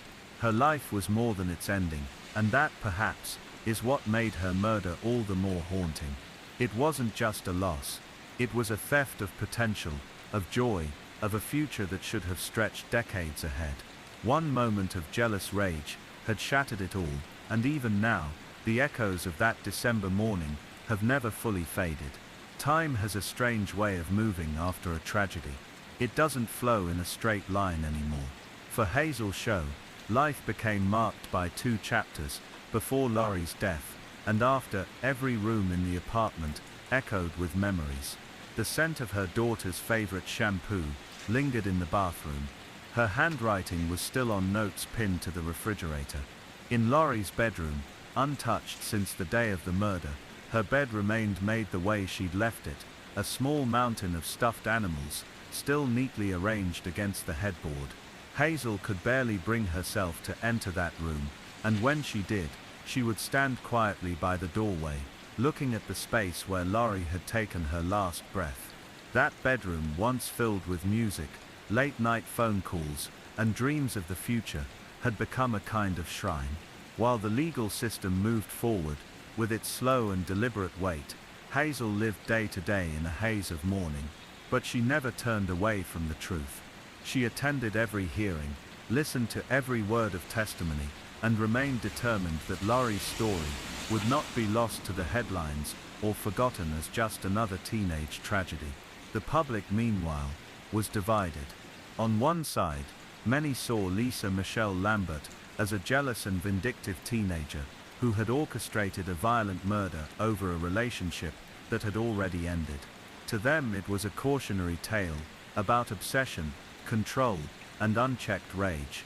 But others, especially after Lisa's later appeals and the brief overturning of her conviction, saw her as a potential victim, someone caught in an abusive relationship, manipulated by a boyfriend who remained eerily in the background throughout the trial. That ambiguity kept the case alive in the media, though the facts were always hauntingly consistent. Forensic evidence had confirmed Lisa's presence in the apartment. Blood on her gloves, fibers linking her to Luri's room, and the threatening letters she had written in the weeks leading up to the murder all painted a chilling portrait of intent. Butch Youngkin's testimony added further weight, describing Lisa's desire to send a message and her belief that Luri was trying to ruin her life. And yet Butch himself was a puzzle. Though he never set foot inside the apartment during the attack, he had driven Lisa and Tabitha there. He had waited outside, engine running, while Luri bled to death inside. He claimed he hadn't known the full plan, that he thought Lisa just wanted to talk to Luri. But questions remained. Why bring gloves? Why go so early in the morning? Why wait in the car, knowing the girl you once dated was likely in danger? Some believed Butch had manipulated both Lisa and Tabitha, pushing them toward confrontation while keeping his own hands clean. Others believed Lisa was the true architect, using Butch's passivity and Tabitha's loyalty to execute a plan she could not have carried out alone. The truth, as often happens in such cases, was tangled, blurred by fear, trauma, and the selective memories of those involved. After the convictions of Lisa Lambert and Tabitha Buck, life in Lancaster slowly returned to routine. But the wounds remained open. Hazel began working quietly with local advocacy groups, turning her grief into purpose. She spoke about school bullying, about the warning signs of teen violence, and about the way young women, especially those in abusive or obsessive relationships, could become both perpetrators and victims. Hazel never shouted. Her voice was always soft, her message calm, her presence unmistakably grounded in the quiet strength of someone who had lost everything and yet refused to look away. Years passed. Lisa adjusted to life in prison. Tabitha, too, began serving her sentence in relative obscurity. But in 1997, a sudden development rocked the case once again. A federal judge overturned Lisa's conviction, citing prosecutorial misconduct. According to the ruling, Lisa's original trial had been tainted by suppressed evidence and an improper investigation. The judge claimed that critical evidence, potentially exculpatory, had been withheld from the defense. It was a stunning decision. Lisa was released from prison after 5 years, placed under house arrest while the appeal wound its way through the system. For a brief moment, it seemed possible that she might walk free permanently. The media reignited their coverage. Old wounds were reopened, and Hazel Show, who had thought the worst was behind her, was suddenly forced to relive the nightmare all over again. Lisa, for her part, maintained her innocence. In television interviews, she presented herself as a victim of abuse, someone who had been controlled by Butch and caught in a situation she couldn't escape. She described years of mistreatment, manipulation, and fear. She said she had gone to Luri's house that morning to talk, to find closure. She claimed she had tried to leave once the violence started, that Tabitha was the one who had snapped. It was a compelling narrative, especially in an era where the understanding of domestic abuse was evolving. But many found the story incomplete. Luri was not a threat. She hadn't pursued Butch. She had tried to move on. And the physical evidence, the gloves, the letters, the injuries, suggested premeditation, not panic. Eventually, an appellate court overturned the federal judge's decision. Lisa was rearrested and returned to prison. The higher court determined that while the original trial may have had flaws, the weight of evidence was still sufficient for a conviction. Her release was revoked. She would serve the remainder of her life sentence. It was the final chapter in a long and painful legal battle, but it left behind an uncomfortable question: had justice truly been served? For some, the answer was yes. Lisa had been convicted by a jury of her peers, with clear evidence pointing to her involvement in Luri's murder. For others, the tangled relationships and claims of abuse complicated the story, turning it into a deeper exploration of guilt, influence, and trauma. What was never in question, however, was the loss at the center of it all. Luri Show had been a vibrant, curious, and loving daughter. She had dreams. She had written short stories and poems filled with humor and warmth. She had a close relationship with her mother, often helping with chores, staying up late to talk about school, and looking ahead to a future that was cruelly taken from her. In the years since the murder, Hazel continued to honor her daughter's legacy in quiet, powerful ways. She established scholarships in Luri's name. She worked with schools to implement stronger anti-bullying policies. And she remained a presence in the lives of those who knew and loved her daughter. Visitors to Luri's grave often left notes. Some were from friends, recalling funny memories, or inside jokes. Others were from strangers, people who had heard her story, and felt compelled to pay their respects. They wrote about how Luri's life had changed their own, how her story had taught them to speak out, to listen, to see the warning signs in others. It was a small comfort, but a real one. Even in death, Luri continued to inspire. As time passed, the details of the case became less discussed in the media. New crimes took over the headlines. The public's attention moved elsewhere. But in Lancaster, and especially in Hazel's heart, the wound remained present. There are moments that fracture time, where one decision, one act of violence, one terrible morning, splits a life into before and after. For Luri Show, that moment came at the hands of people she barely knew, over a relationship she had left behind. And for all the explanations, the appeals, and the headlines, the truth remains heartbreakingly simple. A young girl was taken far too soon. Her story reminds us not just of the dangers of obsession and manipulation, but of the fragile, precious nature of life itself, and of the quiet strength of those left behind.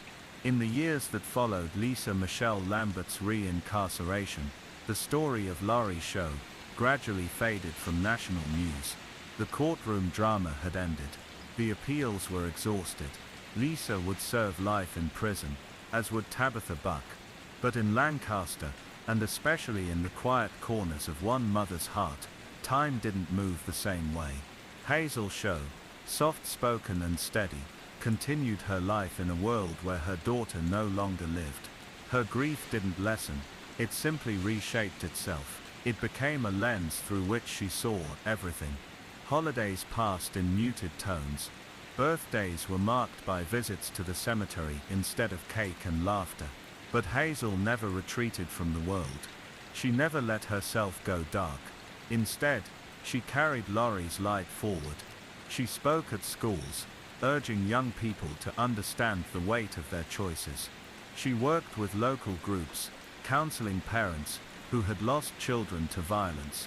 And always, no matter the venue, no matter how painful, she made sure people remembered her daughter not as a victim in a courtroom photograph, but as a real person, a young woman who had loved animals, who had dreamed of becoming a writer, who had cared deeply for her mother and her friends. Meanwhile, life behind bars moved slowly for the women convicted of Luri's murder. Lisa Lambert continued to maintain her innocence, writing letters from prison, occasionally corresponding with journalists. She painted herself as a misunderstood figure, trapped in a relationship with an abusive man, overwhelmed by the chaos of teenage love and fear. Some people believed her, some didn't, but in the end, the legal system had spoken.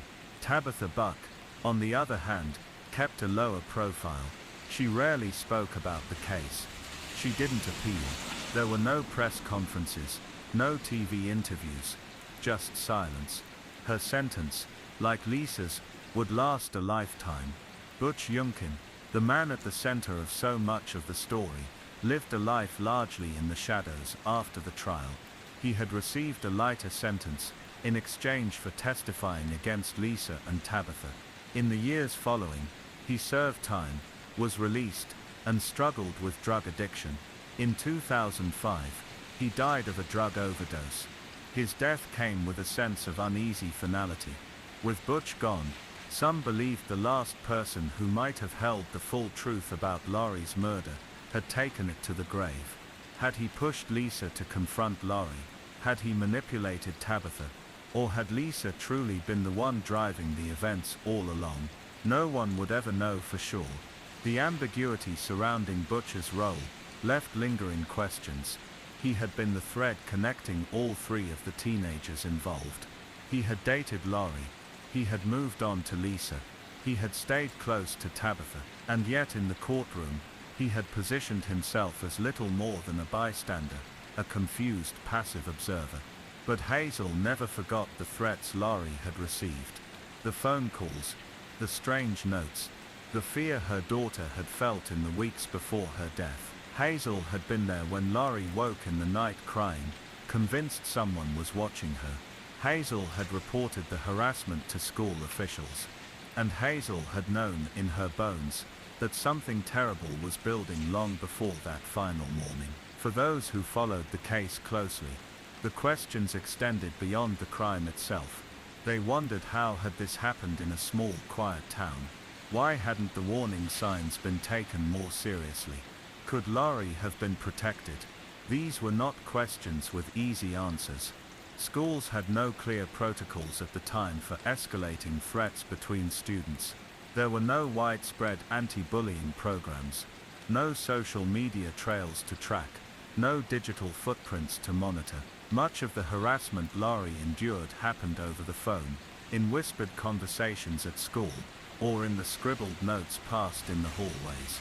Today, there might have been more tools to identify and address the danger, but in 1991, those systems weren't in place. Over time, Luri's case did become a quiet touchstone in conversations about school safety and stalking prevention. Several Pennsylvania school districts referenced her story when creating new disciplinary policies. Advocacy groups used her name when pushing for better education around teen violence. Hazel's voice, always measured, always respectful, helped lend weight to those efforts. She never sought vengeance, only awareness. And as the years turned into decades, Luri's story continued to ripple outwards in unexpected ways. In 2000, a book titled Echoes in the Darkness, The Murder of Luri Show brought renewed attention to the case. Television programs aired retrospectives. True crime forums revisited the evidence, debated the testimony, and tried to unravel the motivations of the three young people responsible. Some took Lisa's side. Others defended Luri. But across all platforms, one sentiment was consistent: the loss was unbearable. And the senselessness of it all, haunting. It wasn't just the brutality of the murder that captured people's attention, it was the way ordinary life had intersected with something so dark. Luri wasn't involved in drugs. She wasn't part of a dangerous crowd. She was simply a young woman trying to move forward with her life. She had made the mistake of briefly dating the wrong person, and she had paid for that with her life. It was a chilling reminder that violence doesn't always come from strangers in the night. Sometimes, it comes from people you pass in the school hallway, from jealous whispers, from grudges that fester, from small moments that spiral out of control. In one of her rare interviews, Hazel once said, "You never think it'll be your child. You never think your daughter's name will be on the news. But once it happens, once that moment comes, you either let it destroy you, or you decide to carry them with you. Every day, every step. I carry Luri."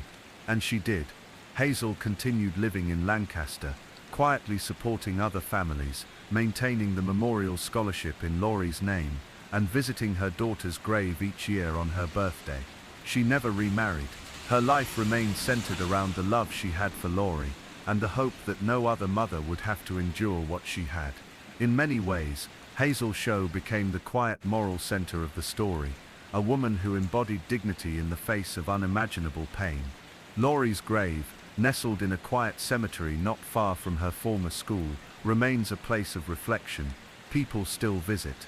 Some bring flowers, others leave small notes, and occasionally, someone who never even knew Luri in life will sit on the grass nearby, just to pay their respects. It's in those moments, those silent gestures from strangers, that Luri's story continues to breathe. Because what happened to her was more than a crime.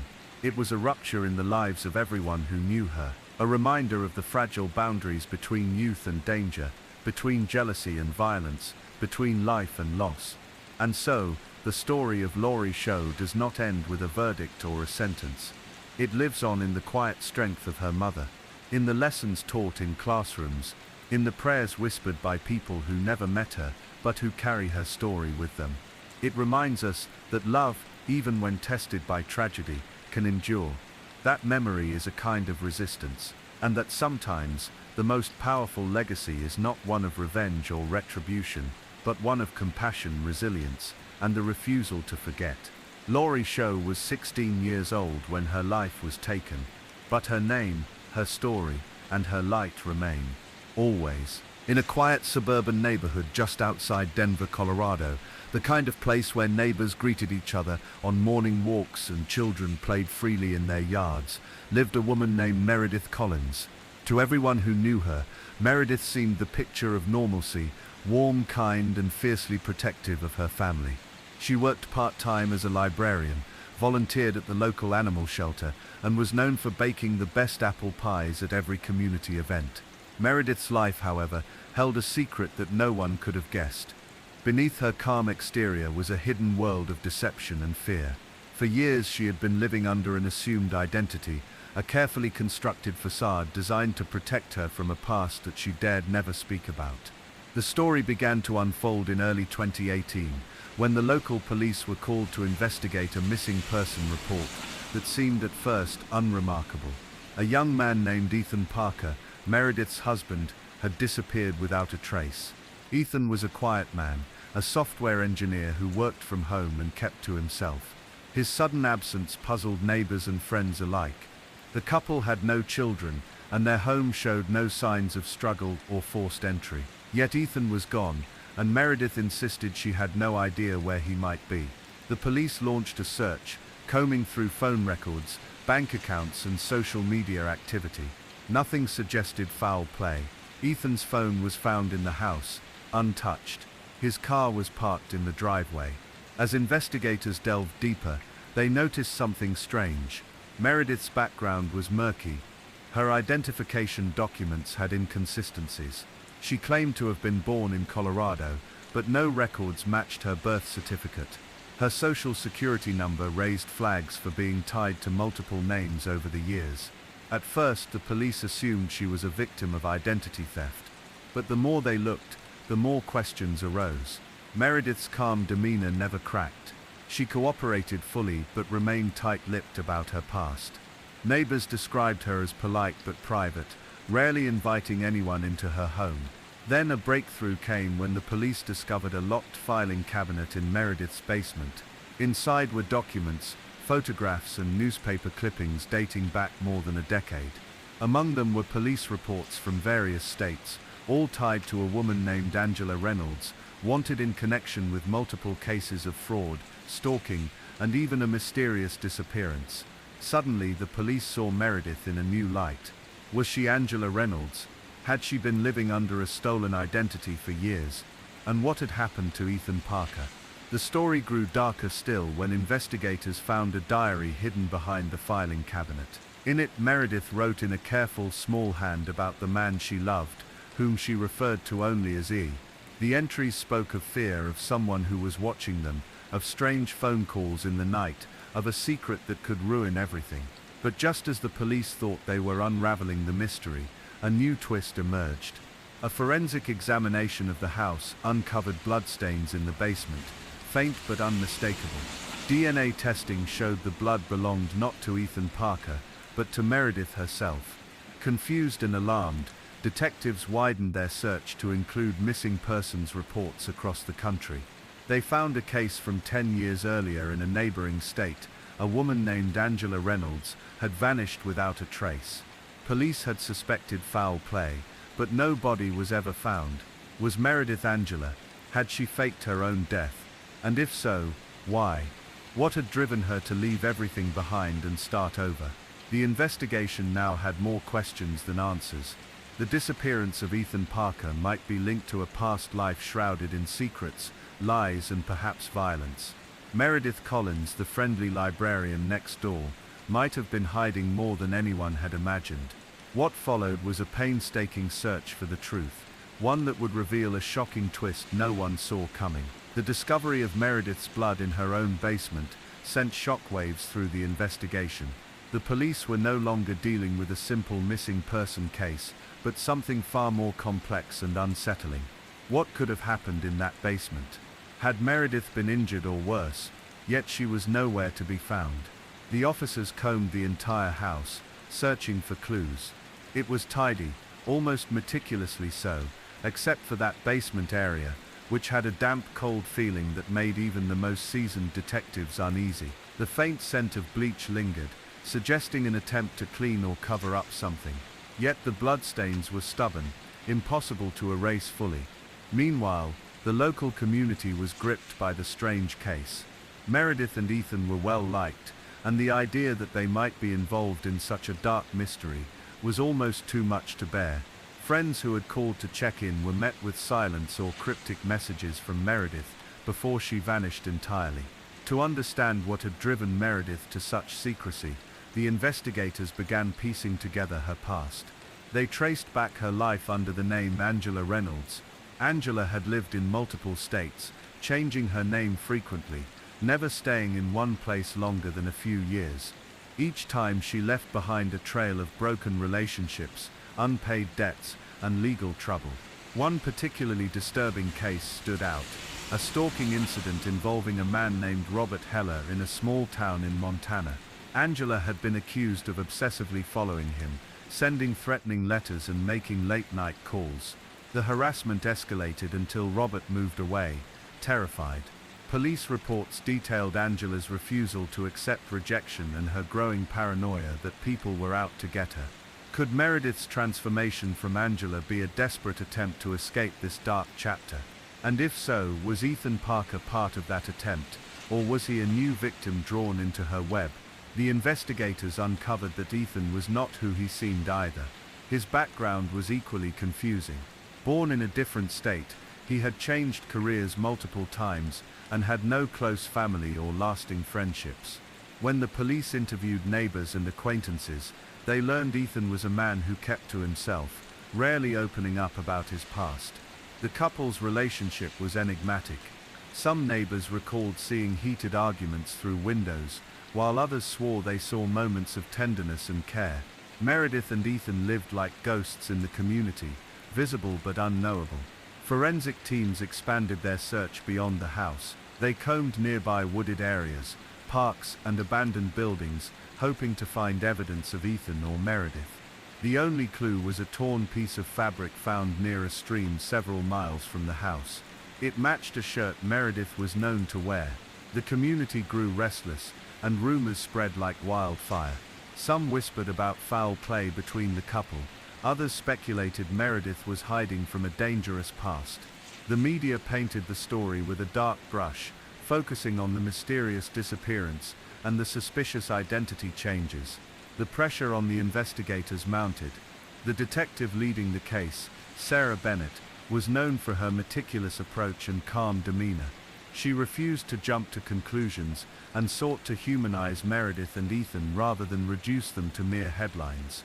Sarah spent hours interviewing friends and acquaintances, building a timeline of Meredith's life in the years leading up to the disappearance.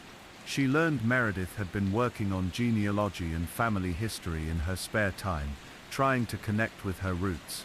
The irony was bitter. Someone who had spent so much effort reconstructing her past was now lost in a web of lies and uncertainty.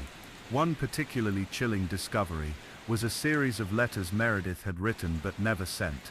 They were addressed to a woman named Caroline, apparently Meredith's sister or closest confidant before she vanished. The letters were filled with apologies, confessions of fear, and pleas for forgiveness. In one letter, Meredith described a man who had haunted her dreams, someone from her past who was searching for her, threatening to expose her lies and destroy the life she had built. The letter hinted at violence, but never named the man. The mystery deepened. Who was this man? Was he real or a figment of Meredith's fear? And how did he connect to Ethan Parker's disappearance? As days turned into weeks, new evidence surfaced. A witness came forward, a jogger who had seen a man matching Ethan's description, arguing fiercely with a shadowy figure near the edge of town, a few days before his disappearance. The witness described the man as desperate, frightened but unable to escape the other person's grip. Despite intensive searches and interviews, no one could identify the shadowy figure. It was as if a ghost had slipped through their fingers. Parallel to the investigation, an online community of amateur sleuths and true crime enthusiasts began dissecting every detail. They speculated about Meredith's past, theorized about secret lives, and even dived into conspiracy theories involving secret government programs and witness protection. While fascinating, this public fascination added pressure and confusion, making it harder for law enforcement to separate fact from fiction. In the meantime, the case affected those closest to Meredith and Ethan in deeply personal ways. A former co-worker of Meredith spoke of the toll the secrecy had taken on her. She was always nervous looking over her shoulder. It was like she carried a weight no one could see. Ethan's estranged sister, whom the police eventually located, revealed that Ethan had confided in her about feeling trapped in his marriage, fearing Meredith's increasing paranoia and strange behavior. Yet he had no plans to leave or alert anyone, afraid of what she might do. This complicated dynamic painted a picture of a relationship built on fear, secrets, and silent suffering. Neither Meredith nor Ethan appeared entirely innocent or entirely guilty. Instead, they were trapped in a tangled web of their own making. The case reached a critical turning point when the police obtained a search warrant for Meredith's digital devices. Forensic analysis revealed encrypted files hidden deep in her computer, containing photos, journal entries, and audio recordings. Among the files was a voice memo where Meredith spoke softly about a turning point, an event so traumatic it had shattered her sense of reality. She described feeling like she was losing control, slipping into a place where truth and lies became indistinguishable. The recordings hinted at mental health struggles, possibly psychosis or dissociative identity disorder, but also hinted at external threats, stalking, manipulation, and betrayal. The investigators realized that this was no longer just a missing person case or identity fraud. It was a story of a fractured mind fighting to survive against shadows from the past, a story with no clear villains or heroes. Then, in a move that shocked everyone, the police received an anonymous tip. A caller claimed Meredith was alive, living under a new identity in a distant state, hiding in plain sight. The tip was vague but credible enough for the police to launch a discreet investigation. Surveillance footage from a small town in Oregon showed a woman resembling Meredith but older, thinner, and wary. She avoided cameras, changed her appearance, and seemed to live a quiet life. When authorities approached the woman, she gave a different name and refused to answer questions. Yet DNA tests confirmed it was Meredith Collins. Why had she resurfaced after years of silence? What had she been running from? And how did Ethan's disappearance fit into the puzzle? Despite public pressure to solve the case quickly, the police moved carefully, respecting Meredith's rights and fragile mental state. The final twist came when Meredith herself spoke, reluctantly through her lawyer. She admitted to faking her identity, but denied any involvement in Ethan's disappearance. She claimed to have fled to escape abuse, stalking and threats from a man she would not name. The truth was still elusive. Was Meredith a victim, a perpetrator, or something in between? Did Ethan leave of his own accord, or was something more sinister at play? The investigation left behind a lingering sense of unease, an unresolved story of love, fear, and the fragile line between reality and illusion. And as the years passed, Meredith remained a mystery, a woman forever caught between who she was and who she pretended to be, leaving the truth just out of reach. As the months went by, Meredith's reappearance under a new identity did not bring the closure many had hoped for. Instead, it deepened the mystery. The woman who once went by Angela Reynolds, then Meredith Collins, now lived as someone else entirely. Her new life was quiet, isolated and guarded. She seemed to want nothing to do with the past or the police inquiries. The investigation shifted into a quieter phase, focused on understanding the psychological landscape Meredith inhabited. Mental health professionals were called in to evaluate her condition, seeking to shed light on the fractured and complex personality beneath the surface. Experts noted signs of trauma, dissociation, and extreme anxiety. The layers of deception and reinvention, they suggested, were survival mechanisms, ways for Meredith to escape unbearable realities she could not face openly. But while Meredith remained in the shadows, questions about Ethan's disappearance lingered. Without his presence or a clear explanation, the investigation felt incomplete, like an unfinished story missing its final chapter. Law enforcement searched for new leads. They revisited Ethan's past and contacts, hoping to find clues hidden in overlooked corners. One discovery stood out: a series of emails between Ethan and a stranger who appeared to be trying to coax him away from Meredith's influence. The emails were polite but insistent, urging Ethan to break free and seek help. The sender claimed to be a close friend, though the identity remained unknown. The tone grew more urgent over time, hinting at danger and warning Ethan of increasing risks. Had Ethan confided in someone, or was this another thread of deception, perhaps sent by Meredith herself to cover her tracks? The enigma of their relationship continued to puzzle friends and family. Those who knew Ethan described him as a gentle man, quiet and thoughtful, often caught between loyalty and fear. He had talked about wanting a simple life, but admitted feeling trapped in complicated dynamics.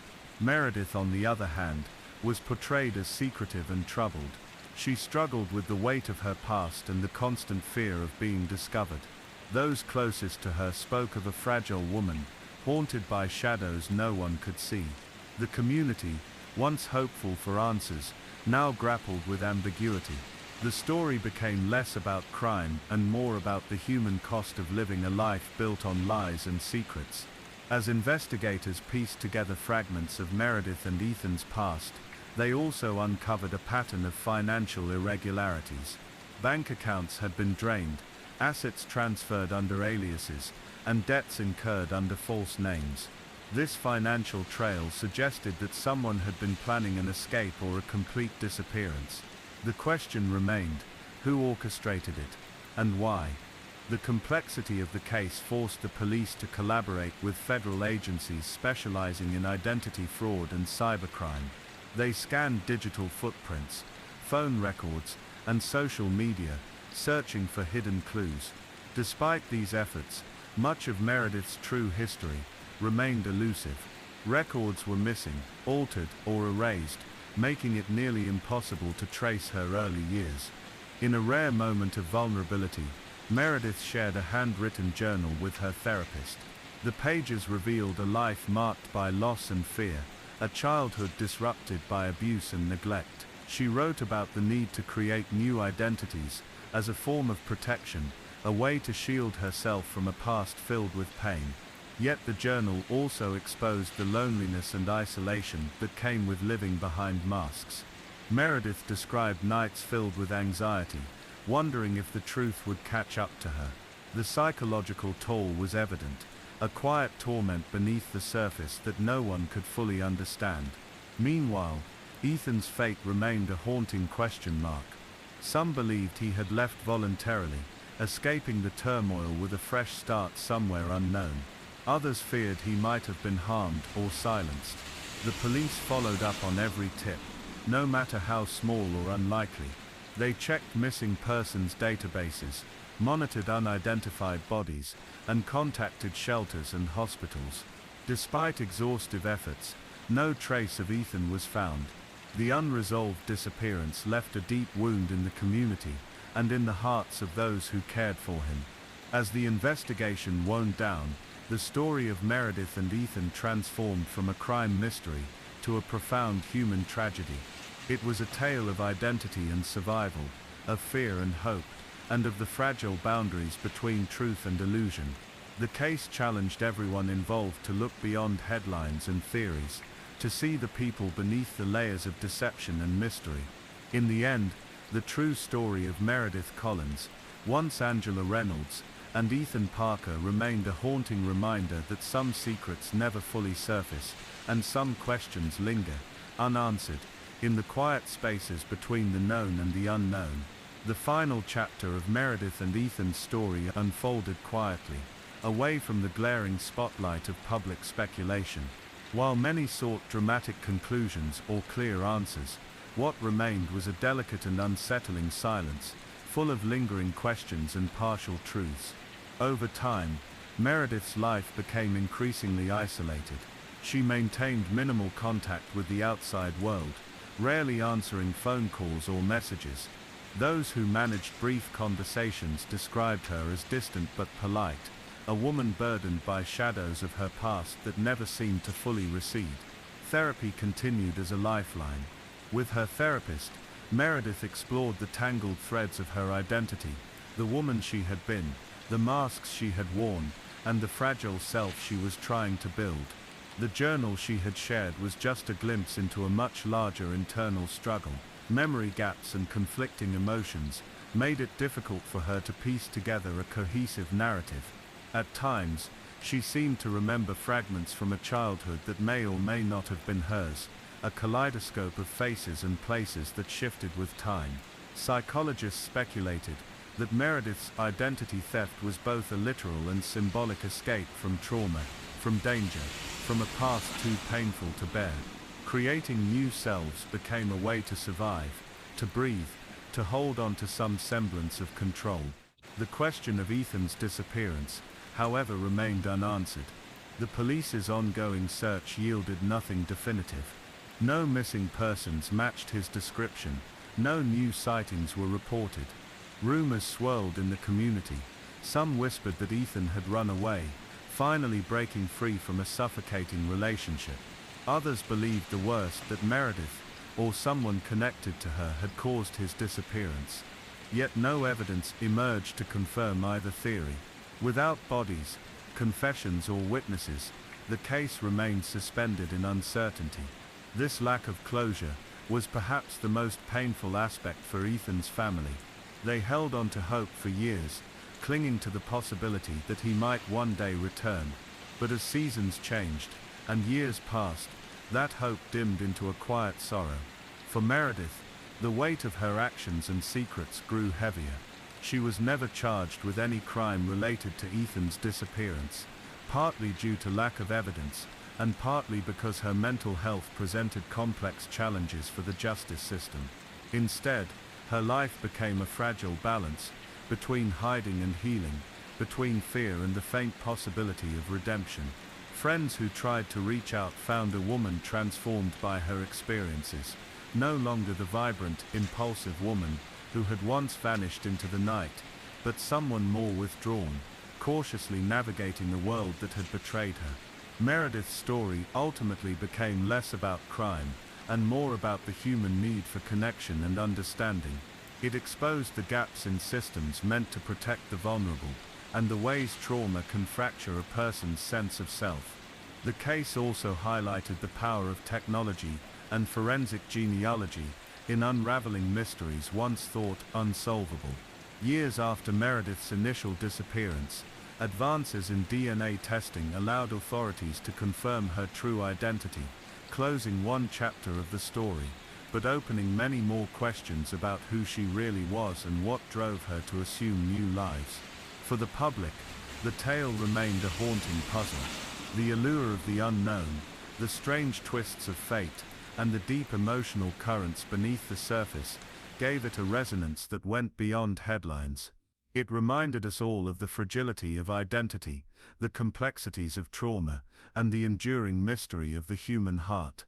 In the quiet moments of reflection, we are left with no easy answers, only the echoes of lives lived in shadows, and the hope that understanding can one day bring peace to those who have been lost, in body or in spirit.